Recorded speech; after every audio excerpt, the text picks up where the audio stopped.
अभिवादन स्वीकार कीजिए ब्रजेश मिश्रा का और आप देखना शुरू कर चुके हैं द डिबेट। बहनों भाइयों, शनिवार को भारतीय जनता पार्टी ने एक साथ उत्तर प्रदेश के 51 टिकट घोषित करके उत्तर प्रदेश का राजनीतिक पारा गर्म कर दिया है।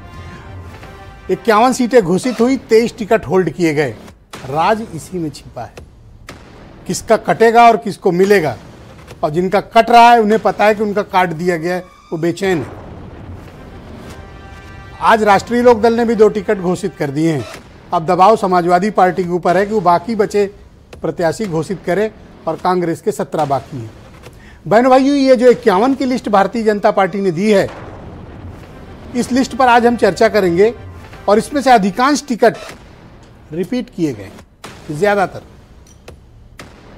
तो जो ये पहले चर्चा चल रही थी कि बड़े पैमाने पे कटेगा, तो उतने बड़े पैमाने पे नहीं कटा, लेकिन ये जो 23 बचा है इसी में कटेगा। आज चर्चा इसी विषय पर। बहनों भाइयों, 51 की लिस्ट ने उत्तर प्रदेश की राजनीति में काफ़ी धमाल मचा रखा है।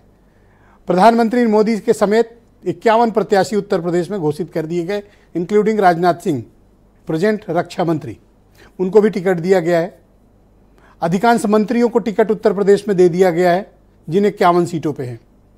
लेकिन कई दिग्गजों के टिकट फंस गए हैं, अटक गए हैं और कट गए हैं। 3 में डिफरेंस करने की जरूरत है। भारतीय जनता पार्टी के लिए किरकिरी बने, मुंह बोले, बड़बोले, बाहुबली, आपराधिक छवि के ब्रजभूषण शरण सिंह का टिकट रुक गया है। वो सबसे कहते थे मेरा कौन काटेगा, नाम बताओ। अब उनका टिकट अटक भी गया है, भटक भी गया है, लटक भी गया है और कटने के पूरे चांसेस हैं। अब वो इधर उधर चक्कर काट रहे हैं कि उनका कुछ चक्कर बन जाए कहीं।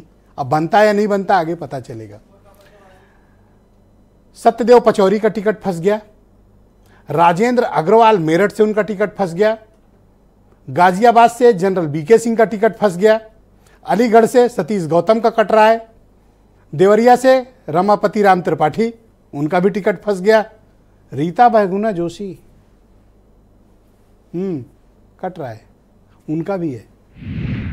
भारतीय जनता पार्टी ने बड़े पैमाने पर और भी संतोष गंगवार जैसे बड़े लीडर्स का टिकट कटा है।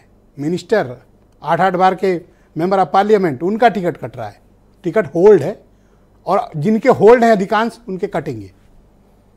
बीजेपी ने जिनको टिकट रिपीट किए हैं, उनमें भी कई की ऐसी चर्चा थी कि उनको टिकट नहीं मिलेगा या उनका टिकट कटेगा। उम्र वाला भी एक फैक्टर आया था कि जिसकी उम्र 72, 73 या 74 के ऊपर की होगी, उनका कटेगा, नहीं कटा। जगदम्बिका पाल उदाहरण है। बड़ी आस लगाए राजेश चौधरी बैठे थे, लेकिन हेमा मालिनी को टिकट मिल गया। श्रीकांत शर्मा का भी नहीं हुआ, टिकट हेमा मालिनी को ही मिला। वो उस पड़ाव से दूर हो चुकी हैं, वो उस नियम से ऊपर हैं वो। लेकिन जिन दिग्गजों के कटे हैं, बहन भाइयों, आश्चर्य का भी विषय है, क्योंकि उनमें से कुछ तो अपने को अजय होने का दावा कर रहे थे। तो अब समाजवादी पार्टी के 33 घोषित हो चुके हैं, बीजेपी के 51, राष्ट्रीय लोकदल के 2, कांग्रेस का एक भी प्रत्याशी घोषित नहीं है। बीएसपी ने भी प्रत्याशियों की घोषणा नहीं की है। ये जो लिस्ट आई है बीजेपी की, ये क्या असर डालती है? और अब अपोजिशन इस लिस्ट के साथ, जिसमें अधिकांश विधायकों के टिकट रिपीट किए गए हैं, अधिकांश सांसदों के टिकट रिपीट किए गए हैं, इनमें से होगा क्या?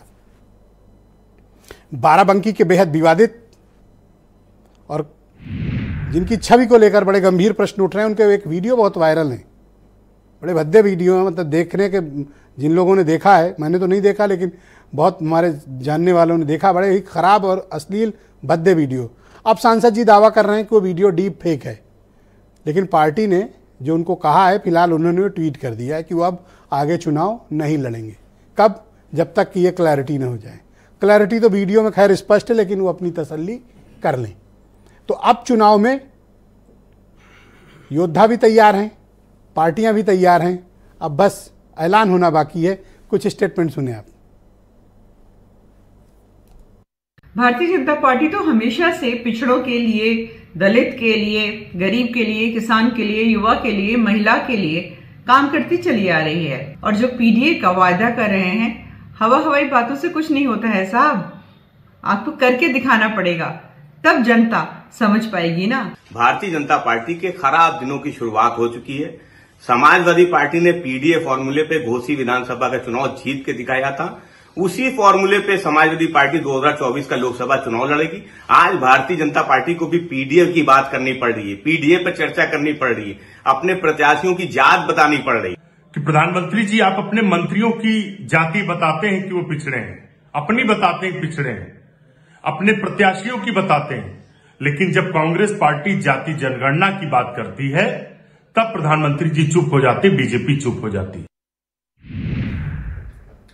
तो बहनों भाइयों, आज की दिलचस्प चर्चा को आगे बढ़ाएंगे। राजेश चौधरी उत्तर प्रदेश में भारतीय जनता पार्टी के प्रवक्ता हैं और मथुरा की माठ सीट से विधायक भी हैं। ये मैं परिचय विशेष रूप से करा रहा हूं क्योंकि आगे मुझे इनसे कुछ सवाल भी करने हैं।